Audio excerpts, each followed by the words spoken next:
नमस्कार मित्रों, मैं गोविंद सर आप सभी का जीआर हिंदी क्लासेस में स्वागत करता हूं। आप स्वस्थ रहें, खुश रहें और आपकी दीर्घ आयु की मैं प्रार्थना करता हूं। तो हम आज फिर से एक यूट्यूब पे हिंदी का चैनल लेके आए हैं। तो या स्कूल की तरफ से या अपनी तरफ से जो भी आप पढ़ रहे हैं तो अपने इस ज्ञान को बढ़ाएं। NCERT, state board, CBSE, all competitive exam, जितने भी आप हिंदी विषय में तैयारी कर रहे हैं तो इस प्लेटफॉर्म पे इस चैनल में आपका स्वागत है। तो आइए रूप से ज्ञान देने की और सिखाने की कोशिश की जाएगी। तो आप हमारा सहयोग करें तो हम आपकी इस उम्मीद पे खरा उतरेंगे। आप इसको सपोर्ट करें, हमारा सहयोग दें, इस मुहिम को आगे बढ़ाएं। धन्यवाद। और इसके व्याकरण शब्द की उत्पत्ति की बात करें तो व्याकरण शब्द की उत्पत्ति हुई है वी उपसर्ग और आ उपसर्ग प्लस करण, इससे बना है व्याकरण। व्याकरण की उत्पत्ति दो उपसर्ग लगाकर और उसके एक शब्द, मूल शब्द है इसका करण, और शब्द की उत्पत्ति हुई है व्याकरण। तो सबसे पहले हम बात करते हैं व्याकरण की परिभाषा। तो इससे पहले हमने आपको बता भी दिया है कि ये जो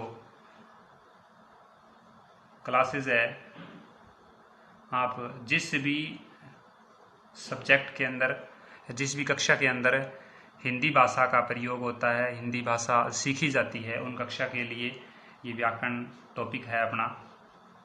तो इसमें सबसे पहले हम व्याकरण की परिभाषा की बात करते हैं। तो व्याकरण की परिभाषा हमें क्या कहती है? व्याकरण हमें भाषा के शुद्ध उच्चारण और शुद्ध लेखन व शुद्ध प्रयोग का ज्ञान प्रदान करती है। क्या कहती है? व्याकरण हमें भाषा के शुद्ध उच्चारण और शुद्ध लेखन व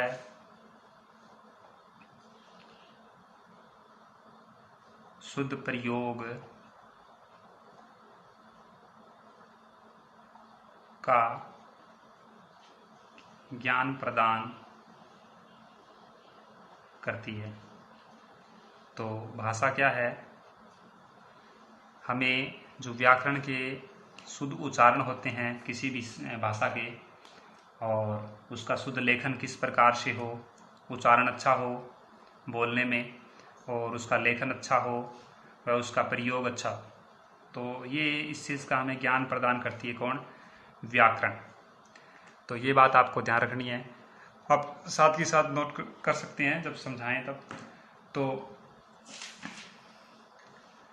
व्याकरण, तो बात सबसे पहले यहाँ आती है कि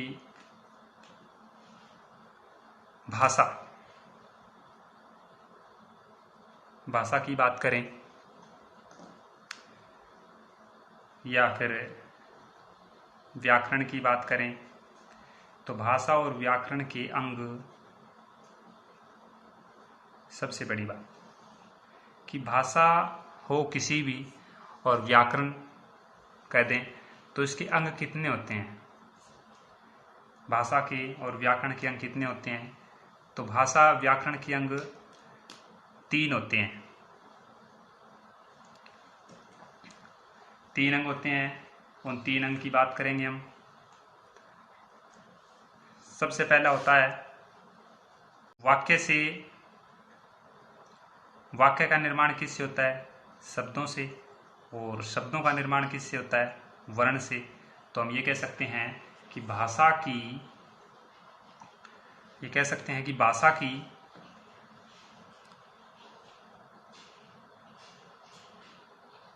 की सबसे छोटी इकाई भाषा की सबसे छोटी इकाई वर्ण। भाषा की सबसे छोटी इकाई क्या है? वर्ण है। और इसी वर्ण की हम बात करेंगे आज। तो आज हमारा टॉपिक होगा वर्ण। भाषा की सबसे छोटी इकाई क्या है? वर्ण। ये शब्द की परिभाषा देख लेते हैं साथ ही साथ। शब्द का अर्थ होता है कि वर्णों का एक सार्थक समूह है। क्या होता है? वर्णों का एक सार्थक समूह है। वर्णों का एक सार्थक समूह है। वाक्य की बात करें तो वाक्य क्या होता है? शब्दों का एक सार्थक समूह है। शब्दों का एक सार्थक समूह है। सार्थक क्या होते हैं? इसकी चर्चा हम जब वर्ण विचार करेंगे, नहीं, शब्द विचार करेंगे और वाक्य विचार करेंगे तब करेंगे। तो आज का हमारा टॉपिक है वर्ण। तो हम वर्ण की चर्चा करते हैं। हिंदी वर्णमाला के अंदर वर्णों को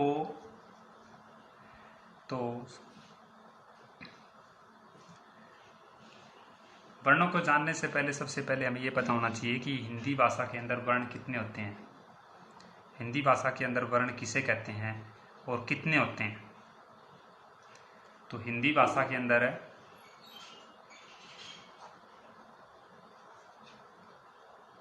हिंदी वर्णमाला में मानक वर्ण 52 होते हैं। हिंदी वर्णमाला में मानक वर्ण कितने होते हैं? 52 वर्ण होते हैं। और ये दूसरी बात करेंगे हम। हिंदी वर्ण माला में मूल वर्ण कितने होते हैं? 44। मूल वर्ण 44 होते हैं। तो हमने क्या जाना? व्याकरण। व्याकरण का अर्थ होता है अच्छी तरह से समझना। वी प्लस आ प्लस करण व्याकरण। व्याकरण की परिभाषा क्या है? व्याकरण हमें भाषा के शुद्ध उच्चारण, शुद्ध लेखन, शुद्ध प्रयोग का ज्ञान प्रदान कराती है। व्याकरण। और भाषा की बात करें, हम भाषा की बात करें तो भाषा में, यहाँ हम हिंदी भाषा की बात कर रहे हैं, तो भाषा की बात करें तो भाषा व्याकरण के अंग की बात करें या भाषा के अंगों की बात करें तो 3 होते हैं संख्या में। ये कौन से होते हैं? पहला वर्ण होता है। वर्णों के निर्माण से एक सार्थक वर्णों के समूह से या सार्थक वर्णों से एक शब्द का निर्माण होता है। और उसी उन्हीं शब्दों से एक सार्थक वाक्य का निर्माण होता है। तो आज हम पहले वर्ण की भी चर्चा करेंगे। तो ये हमारा हिंदी भाषा का 0 लेवल से कह सकते हैं हम, शुरू है हमारा यहाँ से। तो वर्ण, हिंदी वर्णमाला के मानक वर्ण जो 52 होते हैं, हिंदी वर्णमाला में जो मानक वर्ण होते हैं वो 52 होते हैं। हिंदी वर्णमाला में मूल वर्ण कितने होते हैं? 44 होते हैं। मूल वर्ण 44 होते हैं। तो आप इसका स्क्रीनशॉट ले सकते हैं।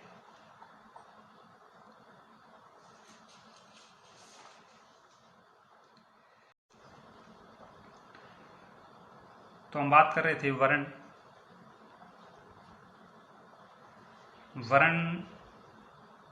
को कितने भागों में बांटा गया है। तो मुख्य रूप से वर्णों को 2 भागों में बांटा गया है। एक तो होते हैं स्वर और दूसरा होता है व्यंजन।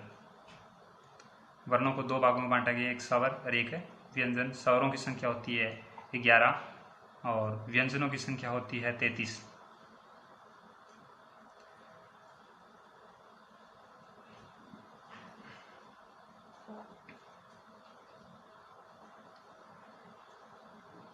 स्वर, तो स्वर को लेते हैं हम सबसे पहले। स्वर का हमें पता होना चाहिए क्या होते हैं स्वर। सवर। सवर ऐसी ध्वनियाँ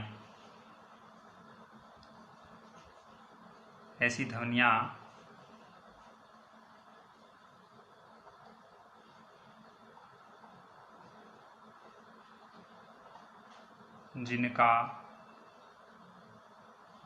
उच्चारण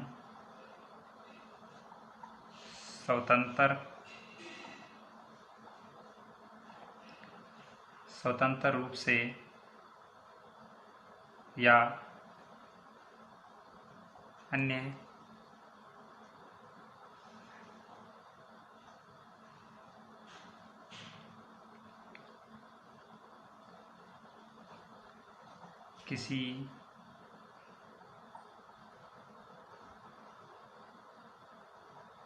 किसी ध्वनि की सहायता न लेनी पड़े, उन्हें स्वर कहते हैं।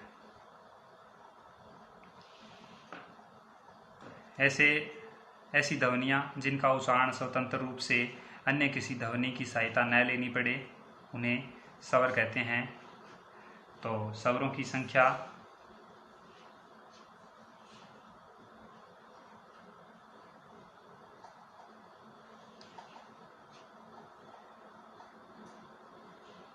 ग्यारह होती है। स्वरों की संख्या 11 होती है। हम चर्चा पहले बता चुका हूँ मैं आपको भी स्वरों की संख्या कितनी होती है, 11। और इन स्वरों को हम इस प्रकार से लिखते हैं: ए, आ, ई, उ, री, ए, ऐ, ओ, औ, अंग और अह। इनकी चर्चा हम बाद में करेंगे। ये स्वरों में नहीं गिने जाते। क्यों नहीं गिने जाते, इसका कारण क्या है? स्वर हमारे होते हैं 1, 2, 3, 4, 5, 6, 7, 8, 9, 10 और 11। ये दो स्वरों के अंदर नहीं गिने जाते। इन्हें अयोग्य वाक्य कहा जाता है। इनकी चर्चा हम बाद में करेंगे। तो सबसे पहले हम स्वरों की बात कर रहे हैं। तो स्वर संख्या में 11 होते हैं, जिसमें ए, आ, ई, उ, री, ए, ऐ, ओ, औ। और स्वरों के अंदर एक री गिनी जाती है। और संस्कृत में री दीर्घ भी चलती है और एक री भी चलती है। ये हम मूल भाषा की बात कर रहे हैं। ये मूल भाषा के अंदर गिने जाते हैं। लेकिन जो मूल भाषा से हमारी हिंदी भाषा बनी है, हम उसकी हिंदी की बात कर रहे हैं। संख्या में कितने होते हैं? 11 होते हैं। तो हम स्वरों को भी जैसे, और हिंदी वर्णमाला के अंदर इनकी मात्राएं गिनी जाती है, जो कि मात्राएं 10 होती है। 10 मात्राएं होती है हिंदी वर्णमाला में। ये भी एक नोट करने वाला पॉइंट, आप इसको ध्यान से देखें। हिंदी वर्णमाला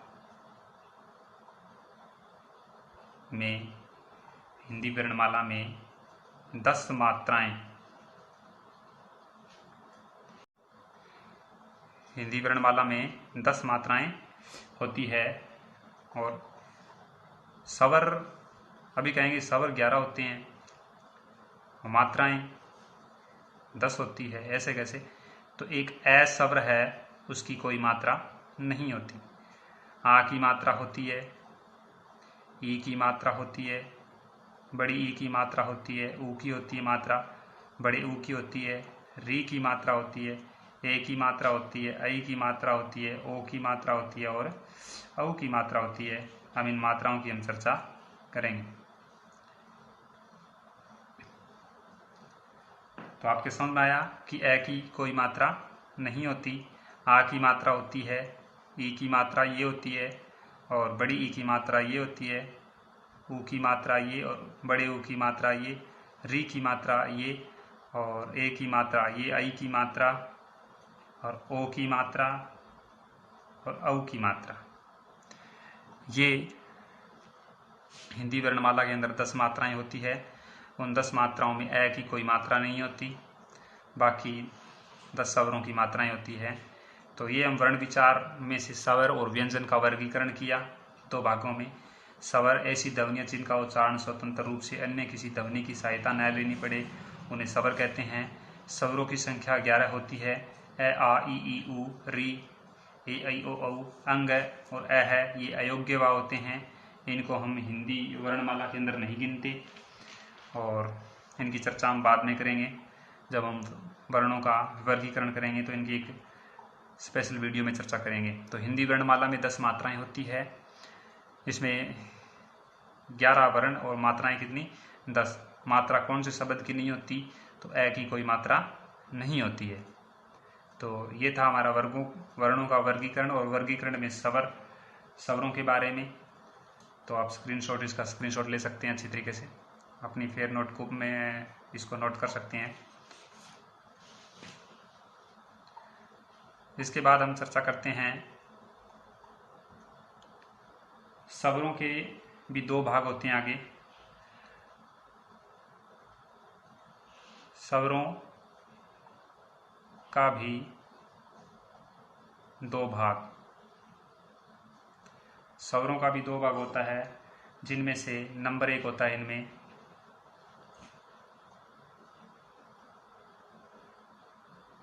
ह्रस्व स्वर कह दीजिए आप। ह्रस्व स्वर की बात करेंगे और ह्रस्व स्वर में इसको छोटा भी कहते हैं, छोटा स्वर भी कहते हैं। और छोटे स्वर में भी एक मात्रिक,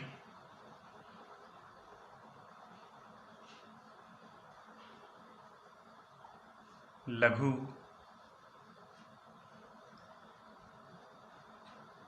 मूल स्वर भी कह सकते हैं।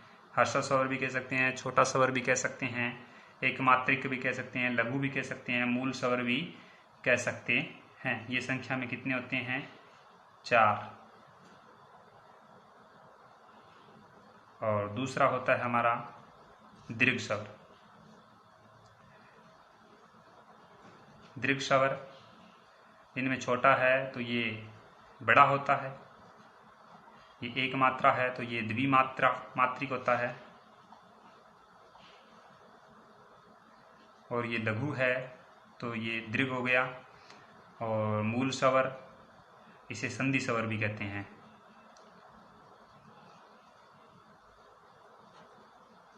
और ये संख्या में 7 होते हैं।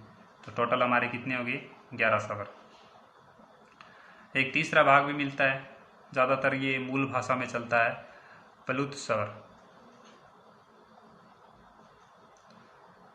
प्लुत स्वर की परिभाषा क्या होती है? प्लुत स्वर किसी एक स्वर का लगातार लंबा उच्चारण, किसी एक स्वर का लगातार लंबा उच्चारण। जैसे किसी को दूर से आवाज़ लगानी हो, जैसे ए है तो आपने देखा होगा शब्द के पीछे ऐसे बना होता है, ये है, इसके पीछे 3 ये लगा होता है, इसका मतलब होता है 3 मात्रा।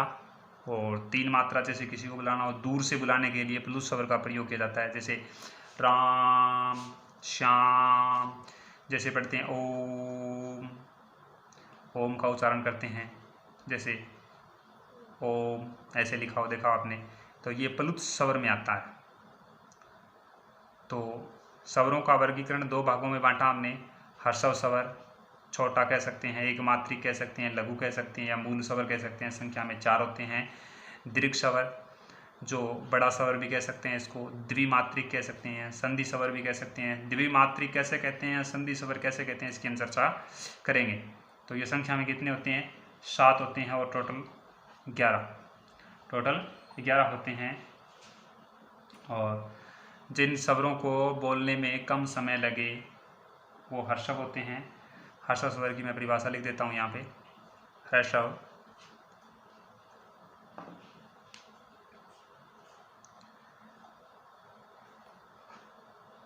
जिन स्वरों को बोलने में कम समय लगे, जिन स्वरों को बोलने में कम समय लगे उन्हें हर्षव स्वर कहते हैं। इस हर्षव को आपको कहीं कहीं देखने को हर्षव भी मिलेगा, ये मूल भाषा में ऐसे लिखा जाता है। और दूसरा हमारा दीर्घ, नाम से ही पता चल रहा है बड़ा। जिन स्वरों को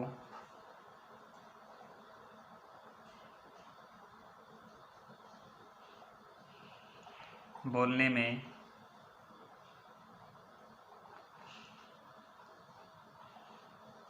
अधिक समय लगे उन्हें दीर्घ स्वर कहते हैं, द्विमात्रिक स्वर कहते हैं, बड़े स्वर कहते हैं या संधि स्वर कहते हैं। तो ये क्या होते हैं? दीर्घ स्वर। तो ये संख्या में मैं इसकी संख्या लिख देता हूँ यहाँ। ये होते हैं ए, ई, उ और री। ए, ई, उ और री दीर्घ स्वर होते हैं। आ, बड़ी ई, बड़ा उ, ए, आई, ओ और औ। 4 ये, 3 ये, 7। तो ये था हमारा स्वरों का वर्गीकरण। उम्मीद करता हूँ आपको समझ में आया होगा। तो कल हम इससे नेक्स्ट पार्ट लेके आएंगे, आगे मिलते हैं इसमें और इसकी अच्छा सरलीकरण लेकर।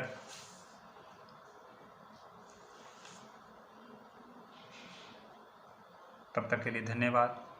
खुश रहें, स्वस्थ रहें और इस लॉकडाउन के अंदर सभी इस वैश्विक महामारी से बचकर रहें, अपने अपने घरों में रहें, पूर्ण रूप से इसका पालन करें और डिस्टेंस का विशेष तौर पर ध्यान रखें। तो मिलते हैं नेक्स्ट वीडियो में हम इसी स्वरों का वर्गीकरण। हम इसको 0 लेवल से पढ़ रहे हैं, तो उम्मीद करता हूँ आप इसको अच्छी तरीके से पढ़ेंगे, अच्छी तरीके से समझेंगे। वीडियो को 1, 2, 3 बार देखें, अच्छी तरीके से समझ में आएगी। अगर फिर भी आपको समझ में नहीं आती है चीज़ें तो आप मुझे कमेंट करें और मुझसे संपर्क करें, बताएं कि कहाँ प्रॉब्लम आ रही है, तो मैं उसको और अच्छे तरीके से करने की कोशिश करूँगा। आप इसका फीडबैक ज़रूर दें। वीडियो को लाइक करें, सब्सक्राइब करें और चैनल को ज़्यादा से ज़्यादा शेयर करें। इसी में हमारा मोटिवेशन होगा और हम आपके लिए एक और अच्छे तरीके से और ज़्यादा से ज़्यादा विषयों पर चर्चा करने की कोशिश करेंगे। जितना फ़ायदा होगा उतना ही हम चैनल को और ग्रोथ करने की कोशिश करेंगे। इसमें ज़्यादा से ज़्यादा विषयों को जोड़ने की कोशिश करेंगे। तो धन्यवाद, मिलते हैं नेक्स्ट वीडियो में। Thank you.